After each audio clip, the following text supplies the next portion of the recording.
How's it going, guys? I'm Robert from Machado Visuals, and today I've got my boy Christian with me. It's good, guys. What's up? How you doing? Chilling, man. This is dope, bro. Thanks for having me, man. Straight chilling. So Christian has a few questions regarding cinema cameras and kind of his upgrade path, and I'm kind of wondering what are some of the things that you wanted to go over today? Man, dude, like I was telling Rob, so much. I feel like I would like to, I guess I label myself a lot as a DSLR cinematographer, someone who knows the in and outs of a lot of DSLR cameras, and I'm looking to upgrade soon to my first real cinema camera, and I feel like there's a lot of people out there who kind of, who would like to know more about what to know or what to look up and what to research doing so and transitioning, and like things to look for in, definitely. in new cameras. And I feel like that transition process overall is just one of the biggest things that I feel like some people, they limit themselves. It's like, man, I just want to keep working up the ladder as far as like camera equipment and gear. Right, yeah. And I understand fully like that, when you upgrade a camera, there's so much more that comes with that as far as like, the amount of money you put into, managing the workload and like all those things, and I feel like we're just talking off air about like the lack of information as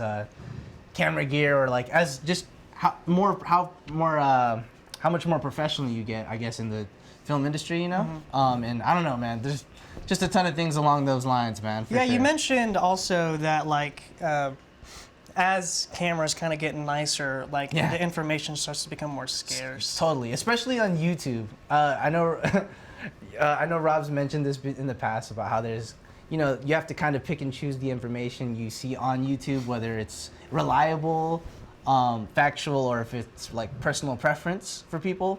And I feel like, there's only a handful of people who I would say like are like extremely credible in the sense of like, all right, this is information that I can apply in so many other ways. I guess I look at everything from like picture quality and science in that nature, But I don't know. There's definitely a lack of stuff. Like I can't just look up, Arri Alexa something the same way I do with Panasonic GH5 something, Right. Yeah, exactly. Yeah, because not everyone has a freaking Alexa Mini. Totally just, not. laying No, around. man. Or even FS7s, even though like they're so ubiquitous. Yeah. I know this is definitely one of the most popular of the. I don't know. Would you define this as like the entry cinema line of camera, like FS7? I think when it came out, it came out, it like came out at this price point that like nothing else in the market had, and it was really groundbreaking, kind of almost in the way that like when Canon came out with video and all their DSLRs.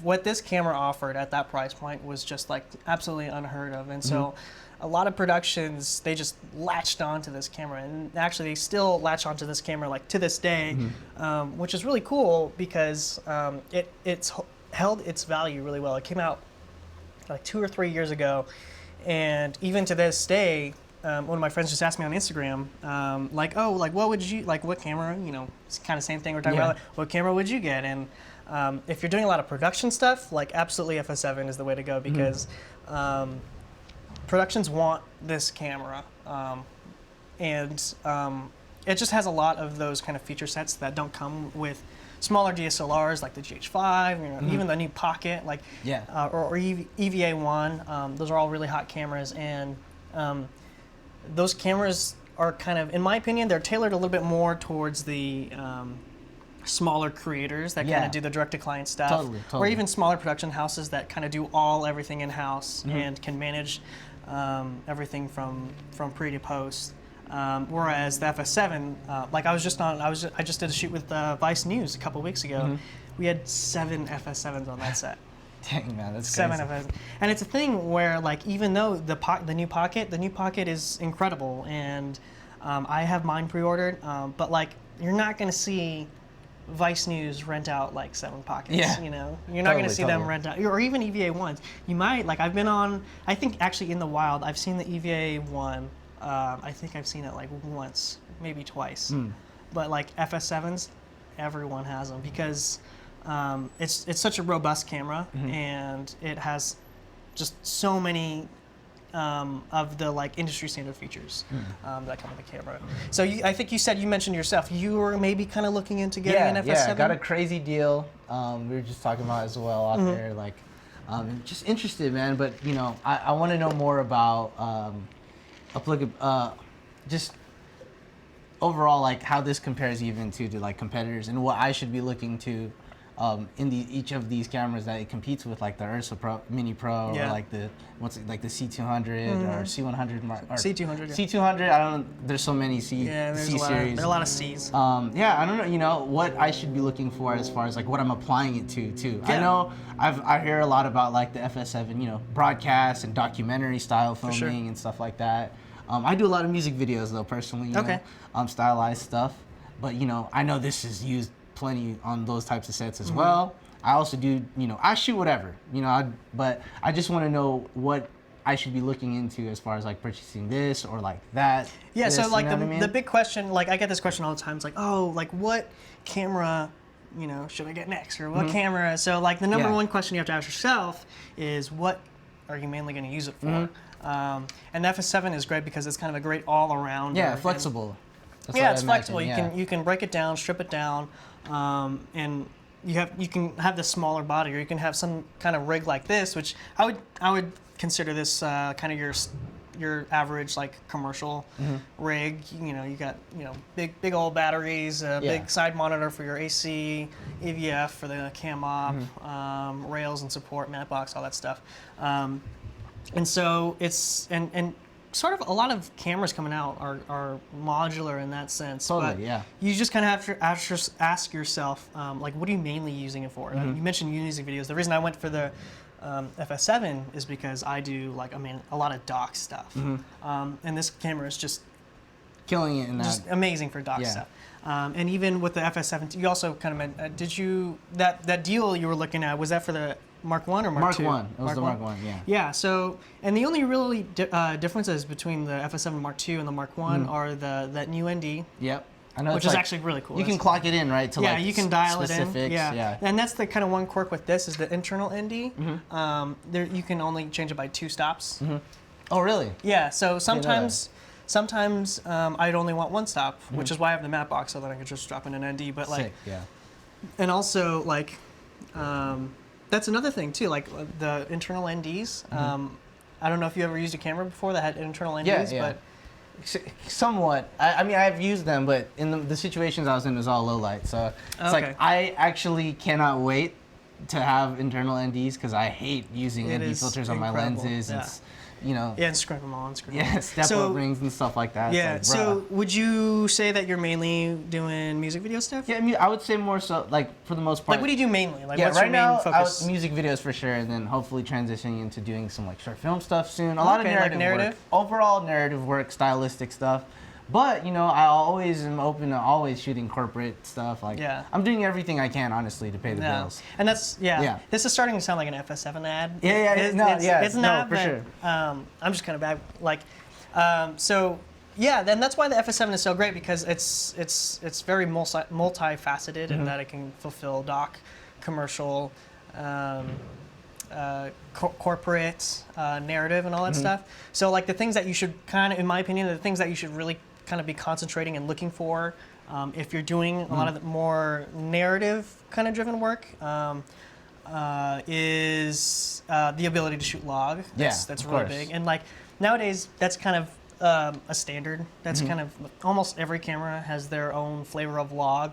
A lot of people kind of like to bag on S-Log. Yeah, I love S-Log. I've done my fair share of S-Log research. And a lot of people working on the A7S and stuff like that. They're so noisy. That's so funny, man. But yeah, it's different because like the smaller Sonys, like this is the A7R3. Yep. S-Log, it's like they're like subtle nuances. Like the FS7 S-Log, the native ISO is 2000. Yeah. So in the mode that I primarily shoot in, I'm like always locked in at 2000. And so, which makes it a little bit difficult because, like, say we're outside, totally. I want to shoot wide open at ISO 2000. What do you do? That's why you have the NDs and stack NDs. But I find that the FS7 noise signal is like super clean, even in low light at 2000 ISO. But yeah, so like I would start looking for cameras that offer a really kind of tasteful log, flavor of log, and one, and this is all preferential too. This stream is actually being shot in S-Log. I'm just converting it. So basically on the stream, on this camera, we're streaming on the A6500. We're shooting an S-Log, and I'm inputting that to my Atomos recorder. And you have a LUT in there? Yeah, and then I have a LUT. I have an area-lit conversion LUT, and we're actually exposed 2 stops over. Oh, really? Yeah, and then we'll push it back down, and then that can like just further push down the noise floor.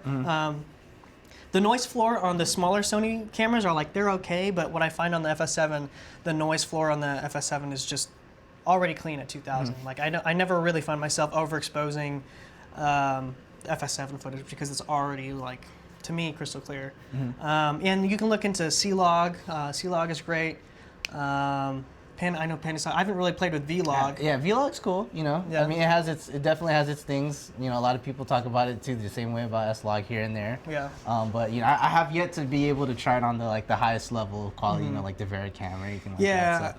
So that's a whole nother conversation, I'd imagine. And the dynamic range on the GH5 is not the best. So yeah, that was always one thing that I noticed when that camera came out. Like I was, because I actually went from the GH4 to the FS7. Oh, perfect. So all right, I used GH4'd out for a minute too. So. Yeah, so I'm very, very, very fluent with the GH4. So going to this was just an absolute game changer, and particularly with the dynamic range. And then so that's why you'd want to find a nice log codec, so you can kind of maximize dynamic range. I think dynamic range is a little bit underrated right now. It's starting. I definitely, especially on YouTube, it seems that like a lot more people are cognizant of dynamic range, but. It's important to know how much latitude your camera has. Yeah. Because then when you're actually shooting, you can kind of work around those limitations and be like, and that's why I use my light meter. And by the way, you got to put out a video about light metering soon. I feel like a lot of people have asked you about that. So many people. Personally, I'm going to have to ask you about that after the live stream. Well, you'll need functionally using it the best way, within the stops that maximize the camera's performance. Exactly, and I did a video on that about a month or so ago on how I kind of light interviews with a light meter. But also you need to get a light meter. Yeah, no, bro. Off top, I already know, man, for sure. But I think this is like probably my #1 tool, and this is like such an invaluable asset, and especially when it comes to dynamic range, because. The FS7 has around 14 stops of dynamic range, and so I can walk up to my scene and be like, I'll know exactly when things will start to cross that threshold of being clipped. All right. And then be like, oh man, and then you'll know how to solve those problems like solely because of light. But yeah, I'm working on a light meter video. I'm hopefully shooting it sometime this month. It's gonna be like a big video. It's gonna be like a proper crew, we'll get you on that set. That's what I would like to. I'd love to watch, bro. I'd be like, oh my gosh, Yeah. That's sick, dude. It's in the works. I've seen all the comments. It's on the way. So yeah, finding a good log codec. Like what else? Having a nice codec is really important for footage. So figure out whatever file type the camera records to. The FS7 records to XAVCI, which is nice. It's an all-intra codec, which means that each frame is what's the best way to explain it? There's the XAVC-L, which is the long GOP codec, and it's more space efficient, but it takes your computer a lot more power to decompress. I think the GH5 uses the same codec. Yeah, that probably has a different flavor. 50 on the 10-bit coloring, and I hate it because my Windows computer is has troubles streaming it on Premiere, and I have to proxy it out. But. Yeah, so that's the nice thing about usually the nicer the camera, the more robust codecs are offered. Like ProRes, you can actually do ProRes with FS7. Which have you ever worked with ProRes? Yeah, a ton. ProRes works like that's what I ideally will really want. That's why I like the Blackmagic cinema camera. Right. I'm like, oh, ProRes internally, I can't wait. You know what I mean? So yeah, exactly. So I forgot. Does the FS7? This is the mark. Doesn't it shoot RAW externally? It does, yeah. Right? You have to have the extension unit, which is this. That's the extension unit, right? Yeah. Okay. So you can output RAW, And RAW, and that's the thing, going back to the codec thing, like RAW it's great, it's like awesome and like nice to have, but in my opinion, it's a little bit like clunky in terms of like storage space and like. It's like you'd only want to use it if like, all right, this is something that's like really special, I'd imagine. Or like, and workflow too, I'd imagine slowed it down like. Yeah, it's cost. Yeah, like that's the thing, like it's just such an inefficient, like the only way to really, you can do ProRes RAW on the new Atomos recorders. Oh. And how's that codec, by the way? Have you messed with that? I haven't tried it, but you can only use it in Final Cut. Oh, okay. So like you only can't even use it. Cut, huh? Yeah, because ProRes is an Apple codec. Oh, so it's all licensed to them, right? Yeah, so you can only use it with Final Cut right now. I don't use Final Cut. Yeah. So I mean, if it were available to like Premiere, I would absolutely have played with it. It looks awesome, but I just haven't messed with it. I forgot where we were going before all this stuff. Recording and RAW and storage space and. Storage space. So like, and that's the thing with the new Pocket too. Like the Pocket can do Cinema DNG RAW, but like it's such an inefficient. Like you can fill up a 256 card and with 15 minutes of like footage. And I know Blackmagic, they just came out with their new kind of RAW. Like a lot of camera manufacturers have their own flavor of RAW. Like Red has Red Code RAW, which is a really efficient codec. So I've heard. And Blackmagic has just came out with theirs. And Cinema DNG, which is just, the file size is just so massive. Like, in my opinion, it's just not worth the hassle, which is why I really like ProRes. And like the cameras like these, and I want to say the GH5, but I'm not sure. But like the smaller Sony camera is what a lot of people have. It records just H.264 basically.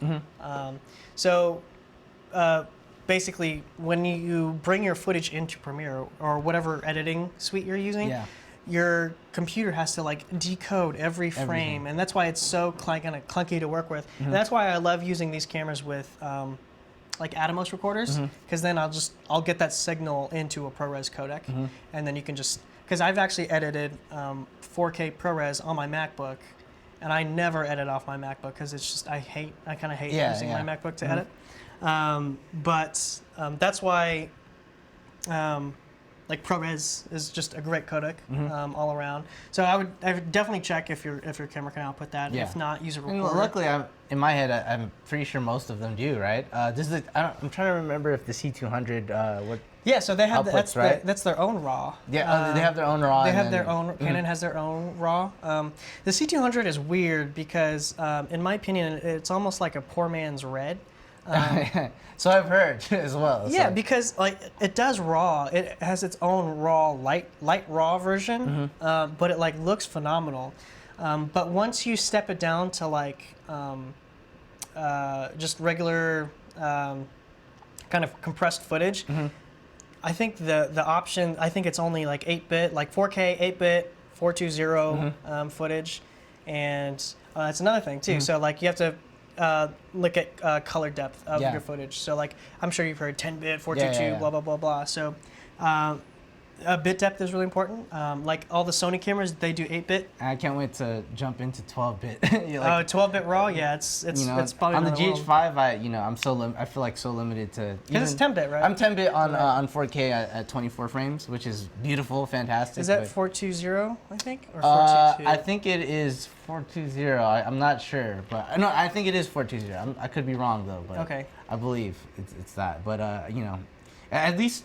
Going from the GH4 to the GH5, like seeing the difference, I was like, oh my gosh, this is crazy. You know? And especially went from the GH4 to the FS7 because it's 10-bit 422. Totally. It's just incredible because what 8-bit is basically the amount of colors that your camera is able to reproduce. So 8 bits is like I think 256 colors, whereas 10-bit is like 1,024 colors. Yeah. So just by going from 8-bit to 10-bit, you're getting 4 times the amount of information, which is like just incredible having in post, and I think super underrated. These smaller Sony cameras, they only do 8-bit 420, and it's fine, but like the differences are night and day once you kind of really step it up. So that's another thing. If I was looking to step up into a cinema camera, I would really obviously just make sure that it has 10-bit 422 kind of as a minimum. As a minimum. And that's where the C200 is really weird, because I think it only does 4K, 8-bit 420, or you can just go RAW. But like, I don't want to always shoot everything in RAW. Sometimes I want to use the internal codec. So like, that's kind of a weird, like, if that, I would get that camera if you're like solely specifically to looking solely to do RAW and commercial applications or narrative or something like that. But yeah, that's totally good codecs.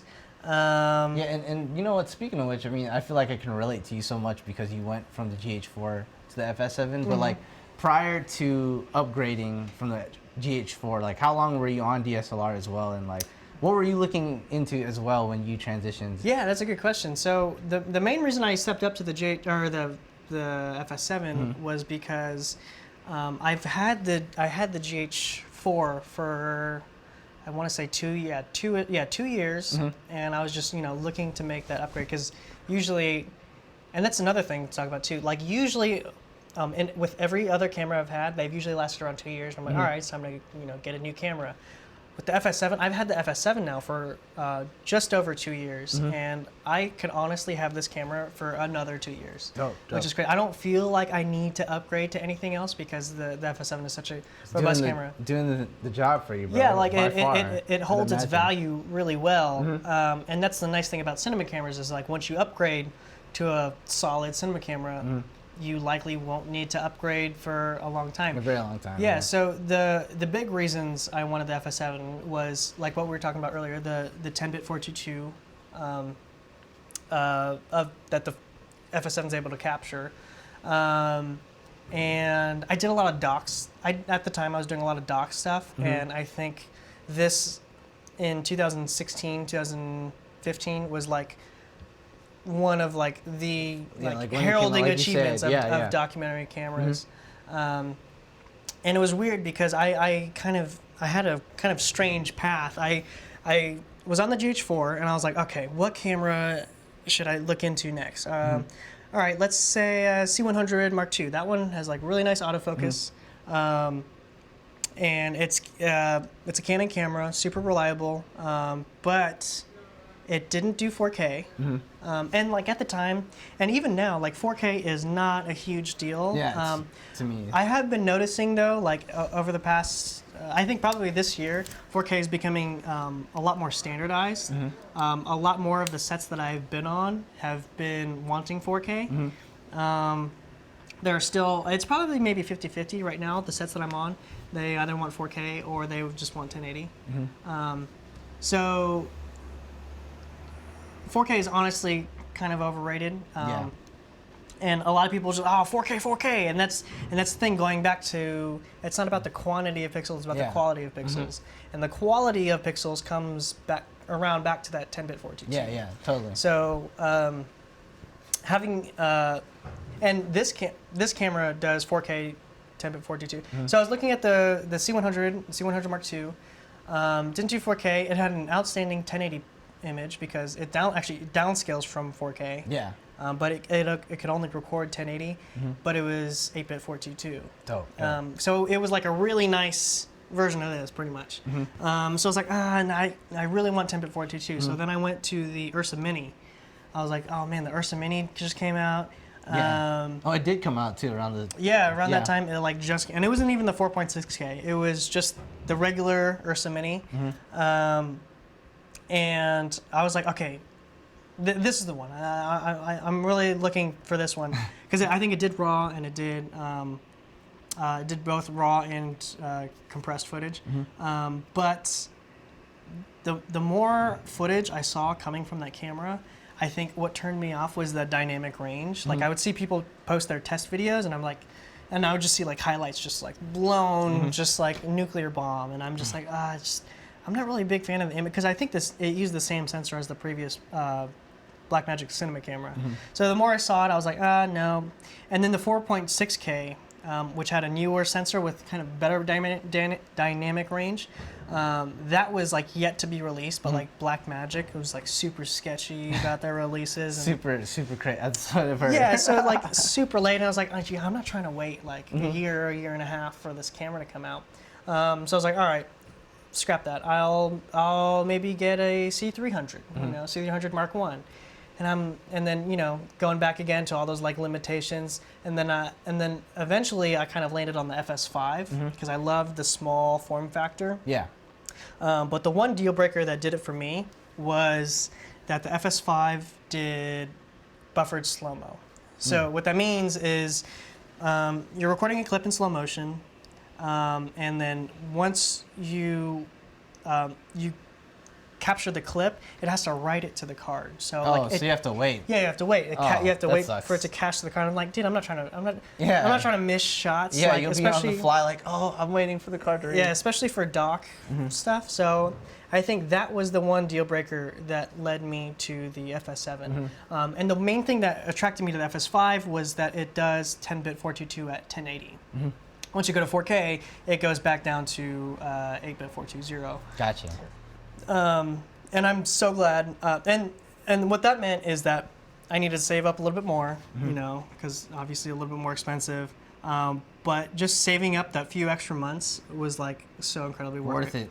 Yeah, because I've actually used the FS5 now since owning the FS7, and dude, that's just a quirky camera. Like already, the FS7 is just a quirky camera. And that's why I have all these attachments to kind of get around its quirkiness. Yeah. And so the FS5 is basically the FS7. Sony took everything that the FS7 had and just made that shit quirkier. It's like really weird. So I'm definitely glad I invested in this, and yeah, no, it's a great camera. No, I'm super happy that you did then, huh? Yeah. But yeah, it's, you know, I think the FS7 still has a lot of limitations, but you can get around all that stuff with like optional accessories and stuff, like monitor LUTs and inputs and outputs. It just has a lot of like weird quirks that you're like, huh, like I wonder why Sony just didn't do this. Yeah. But in the end, like it's still a great, fantastic camera and has lasted me a long time. Yeah.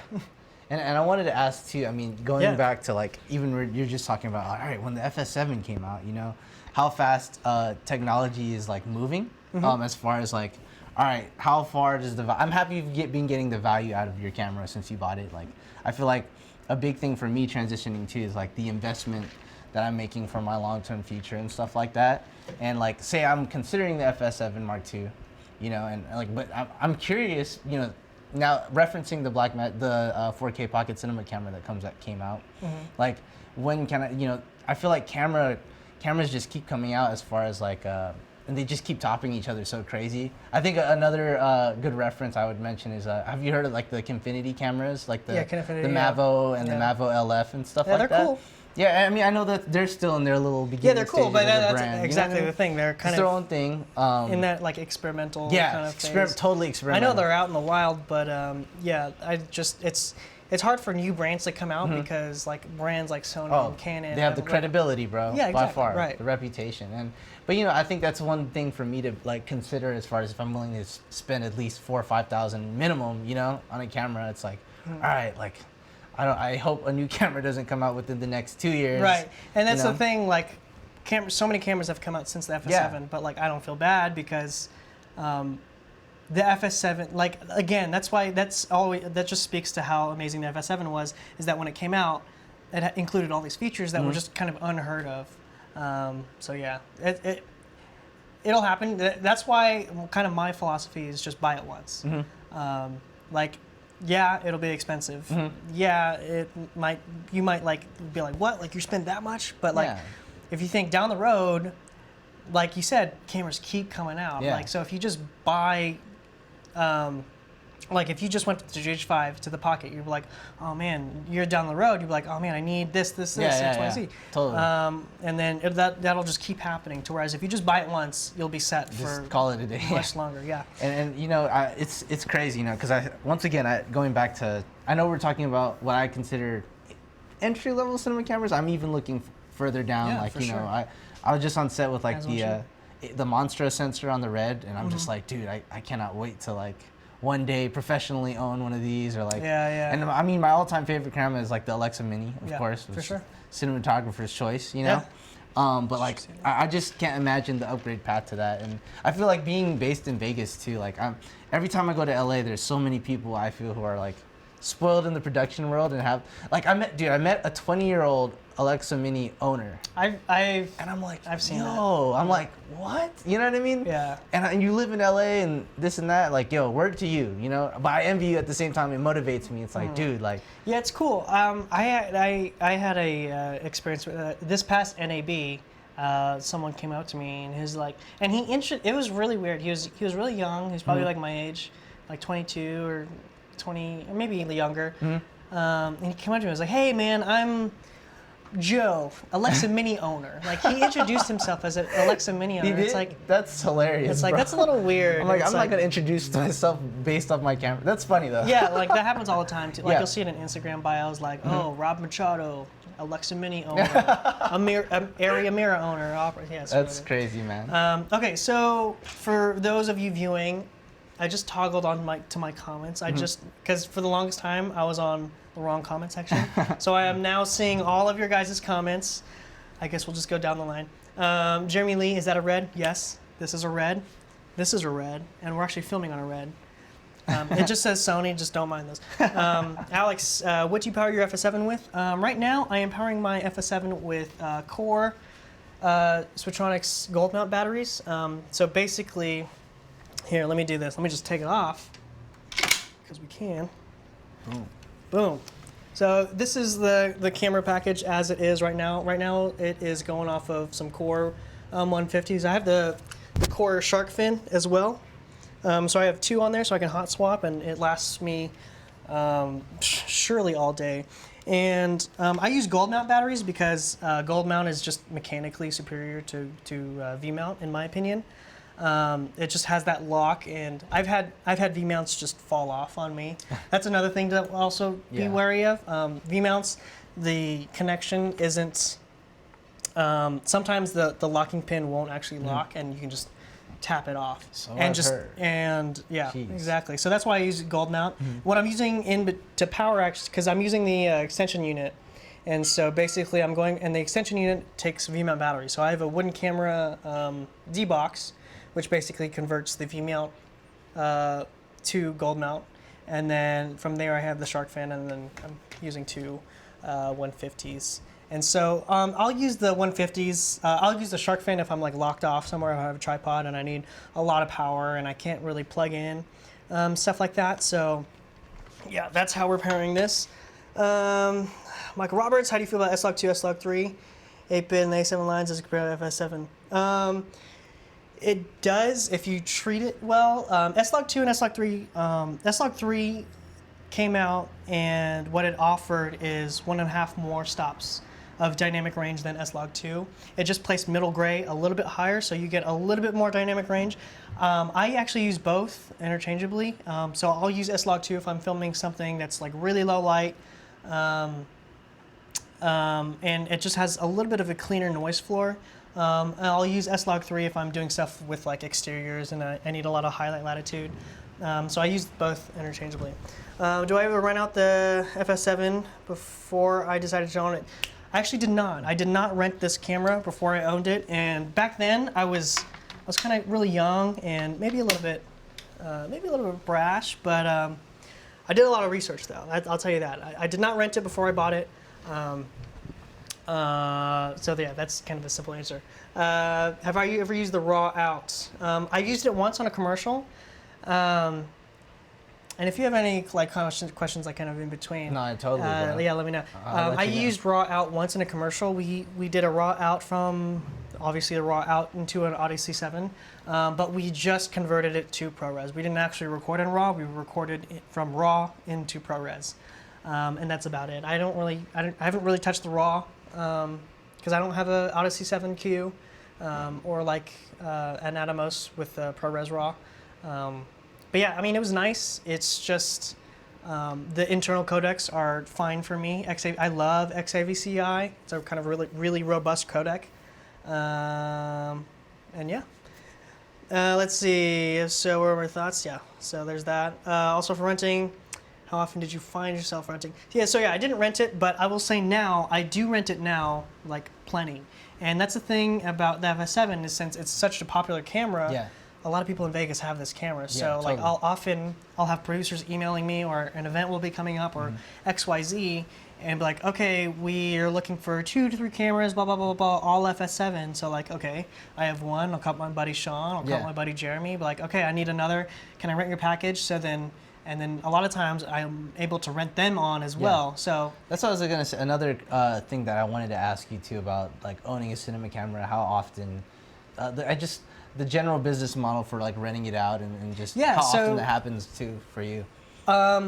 Yeah, it's so like I said, like productions love using this camera. So ideally, if you're looking to get an upgrade your cinema camera, I would find a camera that productions, really want. Yeah. Like I said earlier, like Vice News isn't probably going to be looking to rent 7 pockets. Or, Totally not. Yeah.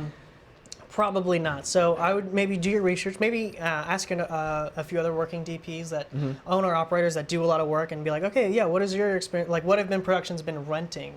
And yeah, I've seen the FS7 on commercial, narrative, corporate, doc, kind of everything. So it's kind of a great all-arounder. XAVCL. Yeah, I do sometimes use XAVCL, and that's if I'm really strapped on storage. So XAVCL, there are 2 kind of main codecs that FS7 does, is XAVCI, which is the All-Intra codec. So kind of each frame is kind of processed individually. XAVCL kind of processes each frame. The only thing that's processed is what's changed in the frame. So you can cut down on your storage space tremendously. With like very minimal loss to like actual quality, but like that's the downside is where you bring it into post, it takes a little bit of extra processing power to work with that codec. So yeah, like I mentioned, I'll only work with XAVCL if I'm really strapped on storage space. I'm usually not. I have a set here of full like 6 128s, so this lasts me a full day easy. And these are the cards, by the way. XQDs, yeah. XQDs. Totally. These will last me a full day, and yeah, I much prefer XAVCI. Let's see. I would love to see a lighting live stream. That would be I've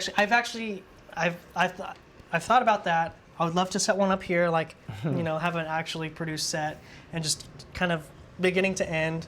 Lighting something kind of in the driveway with like a proper crew. I've thought about it. I'm working on it. Thanks for your suggestion. Keem, yes, it is a red. Like I said to Jeremy, all these are reds. This is a red too. Okay. Thoughts on investing in glass versus camera bodies? What lenses do you find yourself taking on corporate headshots? Scott, thanks for the question. So I think glass. Obviously outlasts cameras. Totally. And I am hopefully making the jump into, because I don't actually own any cinema glass. I've always just rented out, and I've used the Canon CNEs. They're pretty good. The Tokina Vista Primes. Let's see, what else have I used? I'm not a big fan of Rokinons. Like Rokinons also make the zines. The zine stuff, yeah. Yeah, I don't like the zine quality too much. I'm not a big fan of those. And a lot of people, and that's not. Oh, dude, you want to tell me something to really get me going? It's when I see like some guy with a red package and they just put a fucking Rokinon on it. It's like, damn. Like a Rokinon EF lens, like a regular like the one? small one, not even a zine. Like, oh my goodness. It's just like, yo, you need. It's like, yo, you got like a $20,000. You're holding a $20,000 camera, and you have like a. Well, how much are those? There's like $400. It's easy, bro. Like a rack, like 1,000. Not even like $800, depending.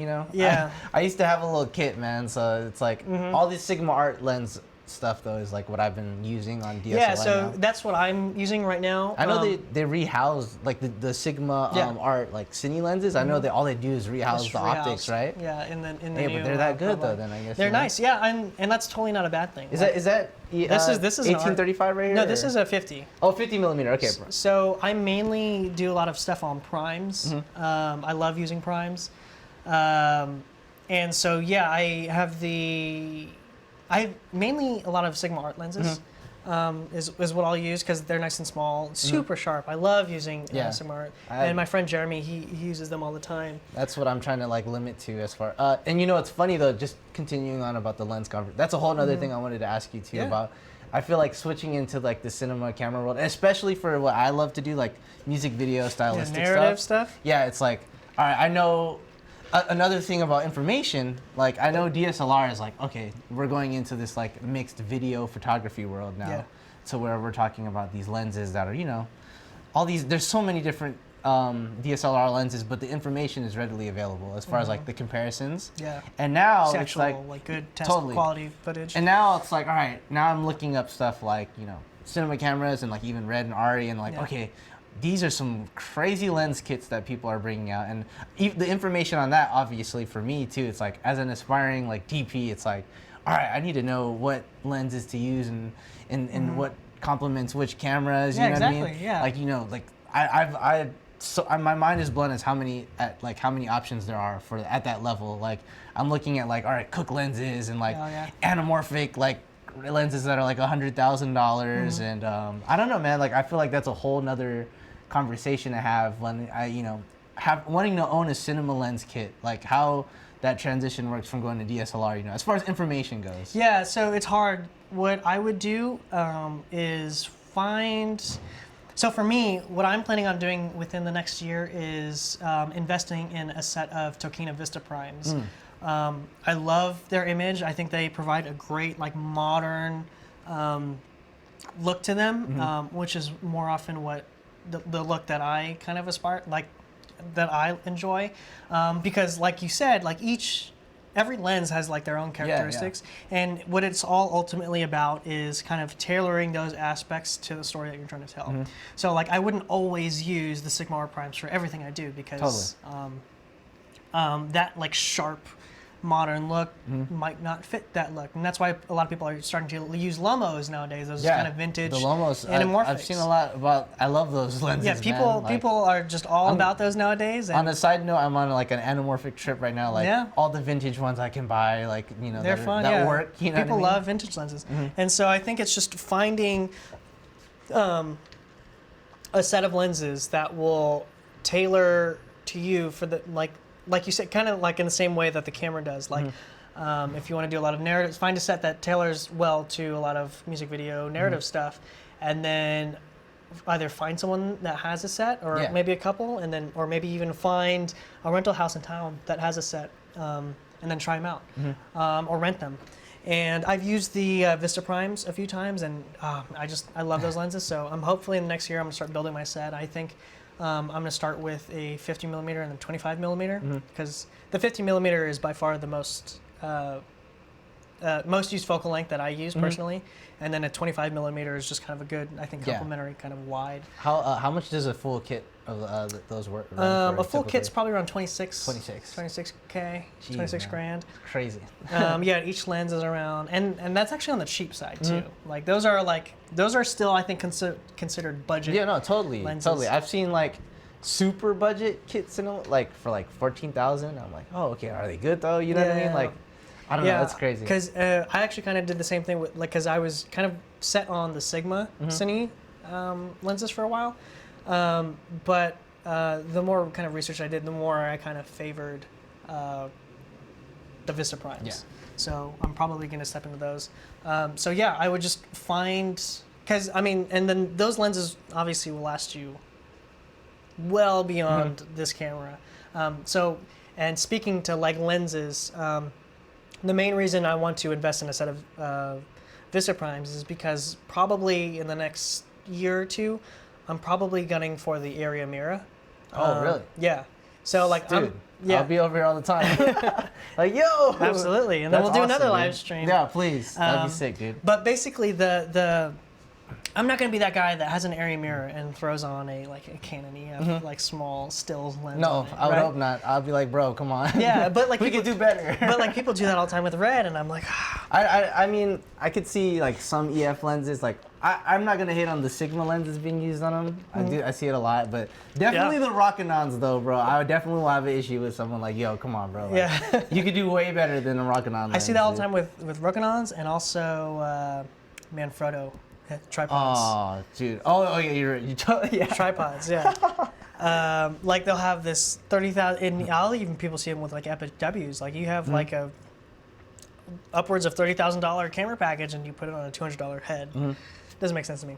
Anyways, yeah, lenses. Lenses definitely last more than the body does. So keep that in mind when looking for some cinema glass. Okay, back to the questions. Yeah. I'm just making sure. I'm like super late on all these questions because I was like on the wrong setting. All good, bro. Oh, and then second part of the question: what lenses do you find yourself on talking head shoots? So yeah, I do a lot of interviews with this. I do tons of interviews with this camera, and right now I still primarily use the art lenses that I do have. The lenses that I actually do have are the Sigma 24-105, Sigma 35, Sigma 50, and Canon 7200. That's basically like a basic kit that I have. And for the most part, I love shooting corporate stuff on primes because I feel like a lot of corporate stuff is kind of very videography in nature, and I kind of try to stay away from that term.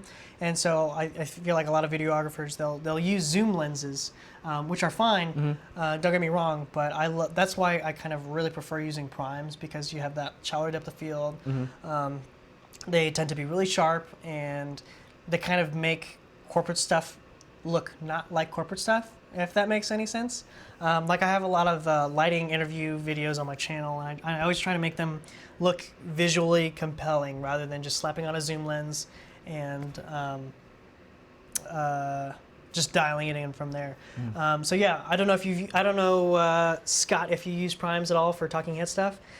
Try it and let me know what you think. Tips on the workflow that comes with a higher end cinema camera. Be prepared. I would just be prepared for the storage rates. That'd probably be my number one tip. Have a solid system for like backing stuff up, and because with a more robust codec comes that crazy high data rates.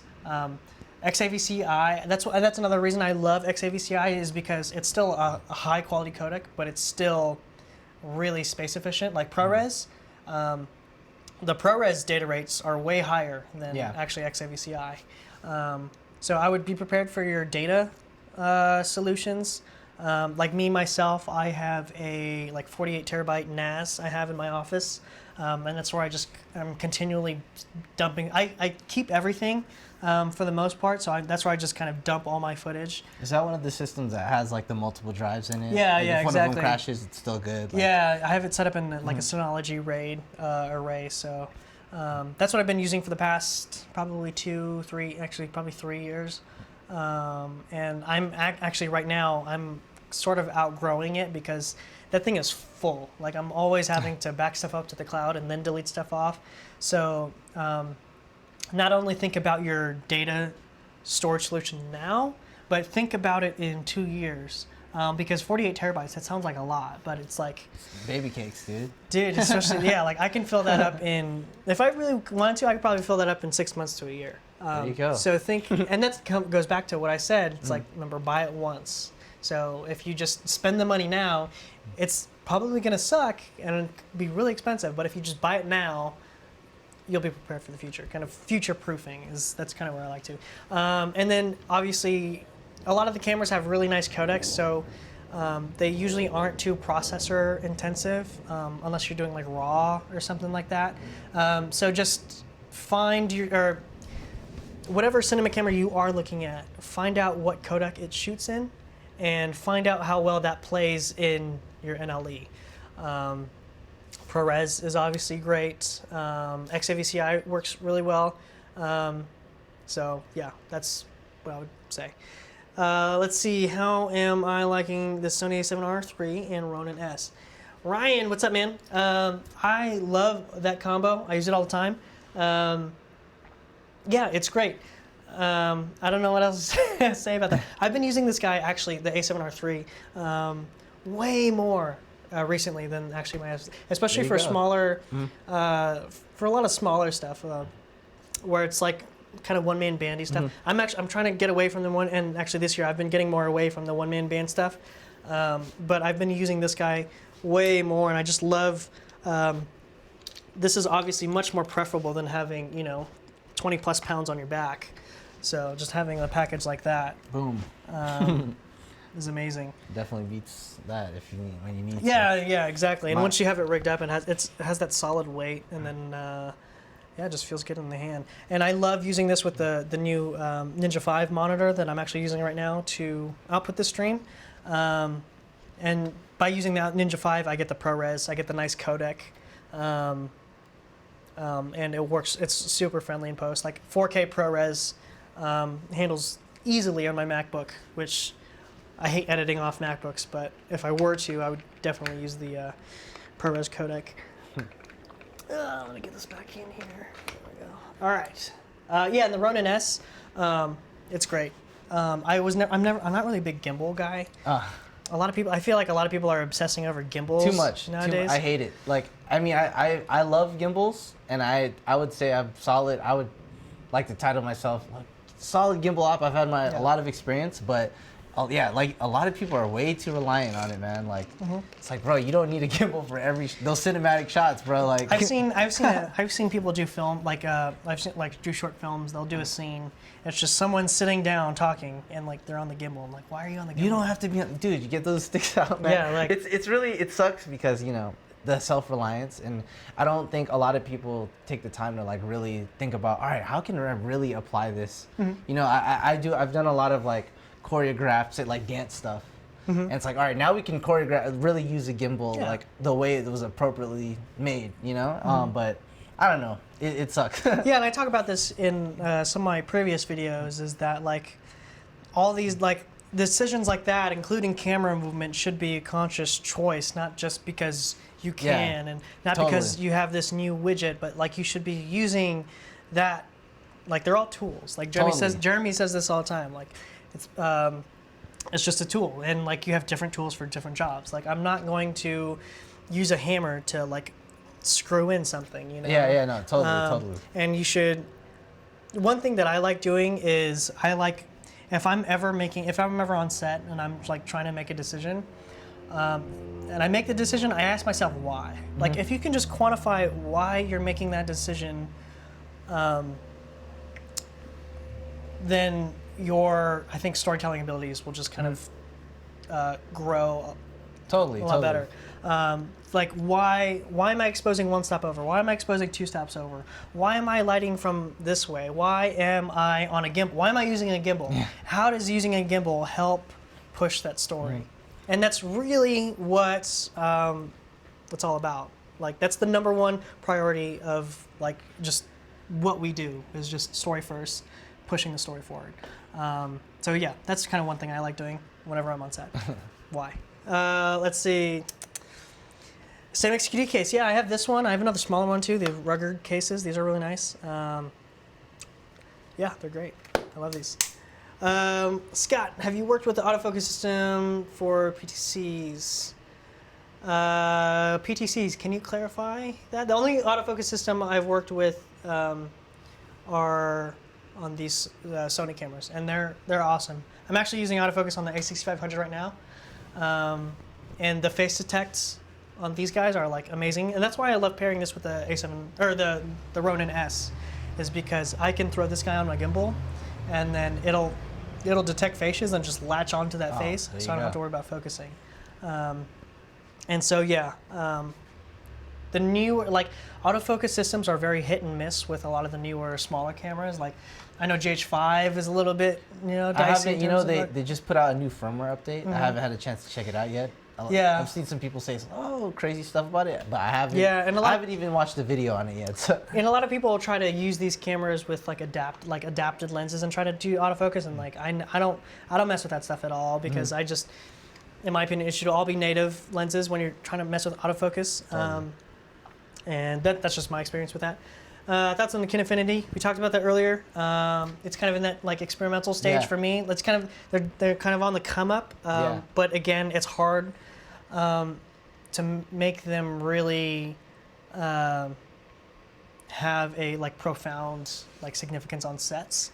And that's kind of where like the EVA1 and like all these like newer cameras, they're kind of in the same boat because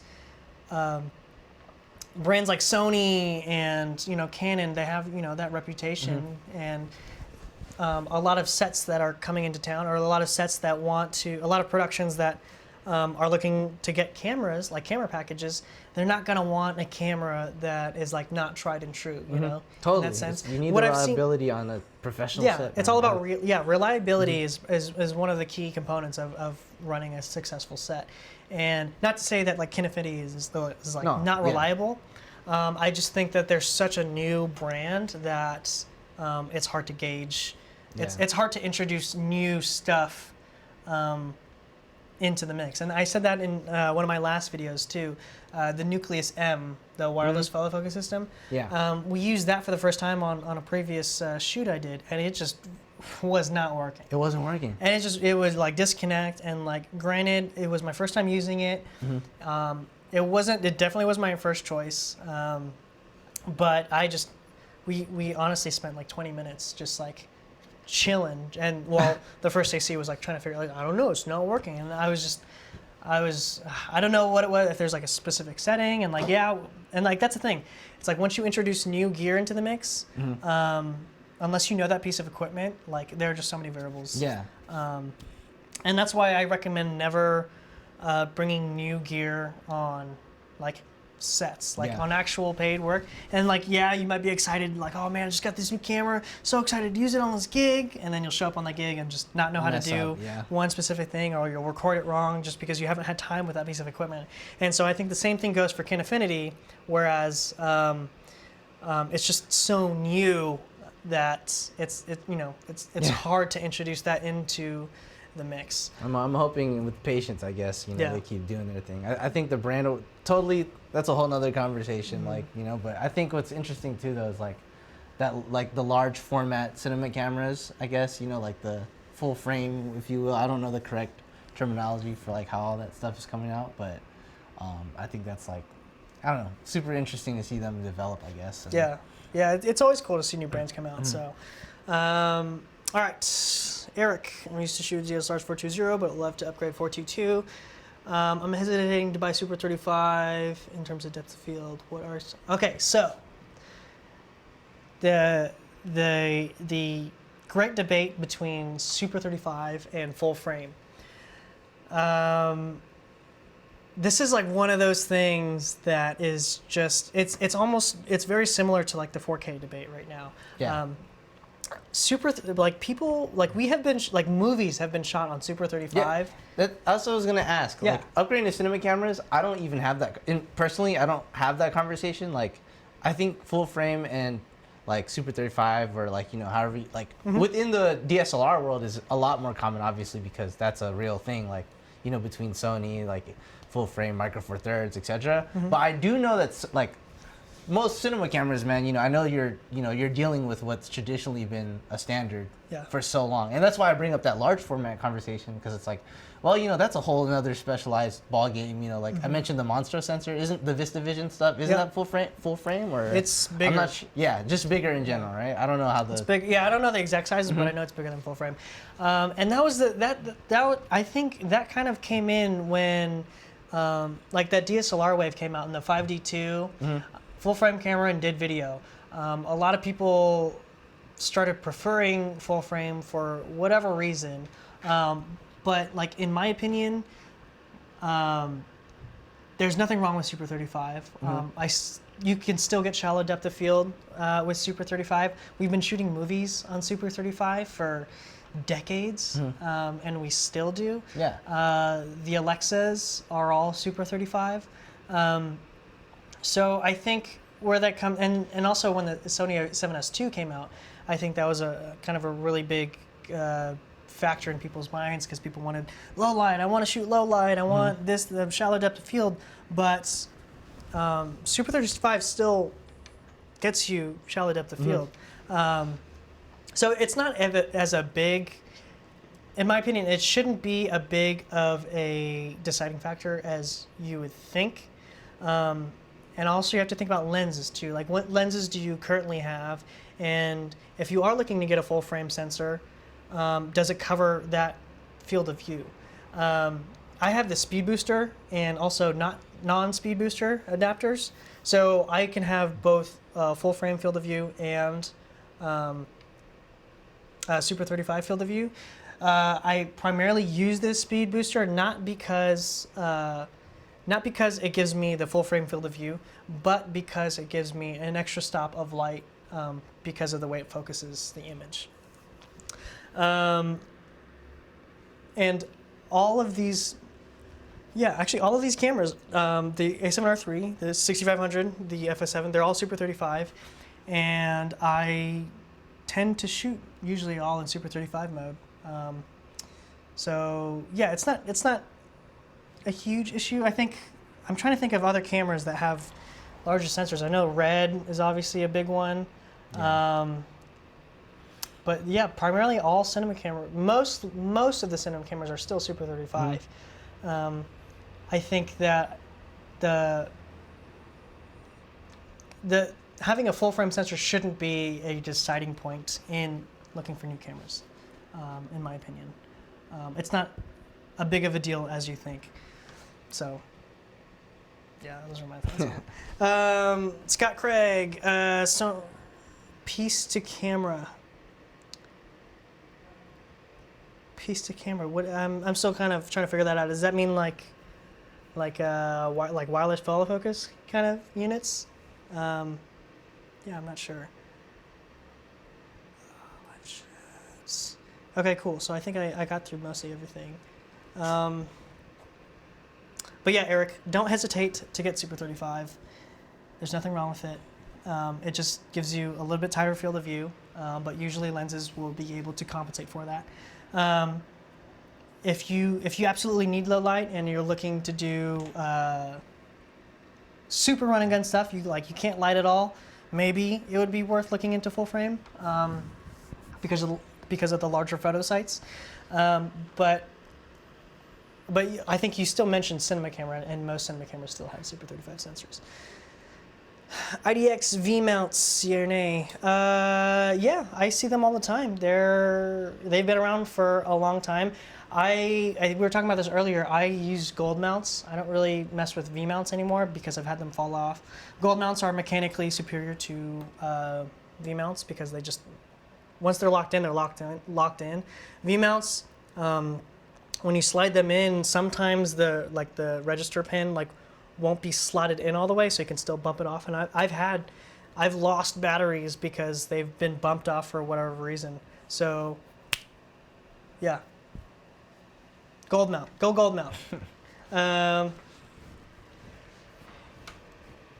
Auto Q, no, I don't have Scott. I don't have any experience with PC camera. Anyway. Yeah, so was there anything else you kind of want to Nothing off top, man. I mean, there's so much. This could continue on as long as it, even more. But, I think off top, solid so far, bro, for sure. Yeah, man. So, what cameras have you been interested in looking into? Honestly, right now, as far as this range, definitely the FS7, obviously, and the Ursa. I think off top, those two cameras. I've dabbled in looking up a lot of the Kinfinity stuff, but once again, like we talked about, reliability, I don't know. Yeah, and that's the thing, it's nicer to invest in cameras that productions want because then you can also make your money back that way. Like I said, my friend Jeremy, he just got an FS7 and I'm putting his to work, and it's crazy because all the FS7 owner operators in town, we all know each other and we'll all hit each other up when we need extra cameras. So that avenue is just kind of another thing to consider. And also renting too. I've rented mine out plenty of times. So yeah. No, totally, man. I'm excited to see what you do with that obtaining this Alexa Amira, man. Oh yeah, I'm super looking into that Amira. Well, okay, so let me go into why. So I'm looking into the Amira because I love that Arri look. You know, No, there's bro, no getting around it. It's the best. I man. love that Alexa sensor. That's what I want. So bad. And the dynamic, the amount of latitude that camera has, it is so incredible. Like there are actually a good amount of videos on the camera's latitude on YouTube where they'll shoot something like 5 stops over and like bring it all the way down in post. Still usable? Yeah, I gotta absolutely. watch these videos, man. I haven't Yeah, looked it up, man. So like having a good camera latitude is really important because that kind of gives you even kind of a finer control in post. Yeah, that Alexa sensor is obviously great, and the Amira specifically because the Amira is it's almost like the FS7 in that all the controls are on the operator side. It's all on the left side of the body, so like when you're operating, you can control everything you need to just from right here. From touch, yeah. Usually Alexas have all the controls like on the right side, so like your AC can dial and all that stuff. Or the Mini like kind of doesn't have anything at all; it's just a box, you know. Totally. And I love the Mini, but at the end of the day, you still kind of need to rig it up to some point. Whereas the Amira is just ready to go, similar to the FS7, ready to go out of the box. And that's why the FS7, when it came out, was so kind of sought after because you could pick this thing up out of the box and just shoot with it. And you can't do that with a lot. Yeah, and at the time, you couldn't do that with a lot of cameras. So. I think lastly, and I know this could be a whole nother video conversation. I feel like you've touched up on this. I know you've talked about this like with other people too who own these cameras. Like I know I'm talking about even like the FS7, which to me personally, speaking presently, is obtainable. I've always personally I've even looked further than this, and that's why I wanted to chop it up with you today. It's like, should I cop this now and mess with it with a couple of years and then jump into like trying to get to obtain that like even lower entry really big cinema camera like I think one of the cameras I really was interested in right now is like the red with the Gemini sensor. Like how do you prepare yourself financially, I guess, and once again this could be a whole nother conversation its own, but I guess briefly how do you even prepare yourself into doing something like that, financing and stuff like that, Yeah, so you can do it a couple of different ways. Like I know one of my buddies in town, Ryan Galvin, he just got he got his own Mini, and I think he financed it. I think he shopped around at a few places and got the best deal that he could. But I know like he makes monthly payments. I'm still kind of on the fence whether I want to just save up, buy it outright, because I personally just don't like worrying about monthly payments, and that's kind of why I want to start with my lenses first, my Vista Primes. Rather than getting the whole set at once, I'll just get like one or two lenses at a time, and that can like constitute as a payment. And then kind of eventually make that step into kind of larger purchases. But it's really weird because over the past couple of years, I've noticed that. Because I remember when I first started out freelancing, like, freelancing is a scary thing. And it's like, you don't know when you're going to be paid next, or you don't know when you're going to get your next gig. But it's come to the point now, I think all that stuff just comes with time. Like kind of, as freelancers, we don't really have the thing called job security. But as time goes on and as you kind of grow in your industry, you'll start to become more comfortable with where you're at. You'll start to grow a bigger network and get those bigger jobs to where you don't have to worry about. You don't have to start worrying about money, and then it's just all about having that massive overhead. So totally. Yeah, that's where I'm at. Zach, what's up, man? Yeah, I'm definitely looking forward to that Amira. That would be really cool. It'd be cool to do it like a live stream unboxing or something. Oh, bro, that'd be crazy. That would be crazy, man. What's up, guys? Today I'm gonna unbox like standard YouTuber. Oh my goodness. So yeah, that's pretty more or less. I don't know did you have any other kind of questions, or maybe on the rigging, or maybe on anything else? Off top, bro. I mean, the rigging, I get most of it. I know I see you have like the Zacuto on there for like the shoulder mounting. You don't even need that though, correct? When you get the camera, I know it's like made to shoulder rig already. Yeah, so basically it just comes with this little bag. This little bag is it's like okay, But like if you can feel the difference too, like you can feel what this gel feels And like. so I know the attachment that's here, right? Like that's the only thing that converts the power. Or are there other ways to convert into like V-mount plate power? Yeah, there are plenty of different adapters. You can get whichever brand suits you. I really like wooden camera stuff, and the reason I like this D-box here, I'll take this camera off really quick. So for those of you at home, you can see this plate back here, which is converting the V-mounts to the gold mounts. This is called the D-box, and it's not only a converter, but it also has, you can customize what inputs you want. So right now I have a D-taps, I have a 2-pin LEMO right here, right there, and then a couple more D-taps and a USB at the bottom. So you can like go in and replace these with whatever you want, like whatever connector that you usually use. I mainly use D-taps, so I got a D-box full of D-taps. Totally. And so that way I'm able to power whatever else I want. Monitors, I have 2 monitors right now, Small HD 703, and then the Zacuto Gradical EVF. Gotcha. So if I needed to power follow focuses, I could just route that all from here. Rather than having like a splitter and having that hang off somewhere, I can just go right from the into plate. the D-box, man. Right into Dope. the plate. So yeah, that's really nice. Yeah. Pretty much it. Nah, for sure, bro. I mean, off top, there's so many more little minuscule questions, but I think, I think the theme of what we're talking about is more important to me than anything, just absolutely. transitioning, bro, which is something I've been thinking long and hard about for a minute now. So. And that's the thing, like I'll tell everyone else, like it just like takes time. And like if you told me that I'd own like a rig like this 2 years ago, I'd be like, what the fuck? Are you kidding me? Like and I think it's like the same way with me right now with like an Arri Amira, but like 2-3 years from now I'd be like, oh yeah, totally. It'll be kind of so like it all just kind of takes time. And I think probably same goes for YouTube too. Like a lot of people who like are trying to make it on YouTube, they like if you just literally stick with it, like things will come. And that's kind of something that I'm kind of experiencing now with my channel. I'm trying to grow my channel. But yeah, so if there aren't any other questions, I think that'll about do it. This was kind of cool. No, for sure, bro. Yeah, we'll need to do like a live lighting workshop or something. No, hey, you gotta get that light meter popping, bro. Dude, that's true. Yeah, I need to film that. But yeah, if there aren't any other questions, thanks guys for tuning in. Christian, main takeaways? Hey, thanks. Man, overall, just so many takeaways, actually. I know. Well, at least it's on YouTube. You just go back and just watch it. Staying patient, man. Continue to do my research, as far as like what I want color quality wise, talking about logs and stuff. And I don't know, man, just being very conscious about that, man. I think overall, I don't know. Yeah, I think that's it. That's pretty cool. Off top, man. Yeah, for sure. Yeah, do your research, figure out what you want, figure out what you'll mainly be using it for. Figure out if you'll be able to rent it out to other people or productions mainly, because they are going to be the ones who will want to rent. And yeah.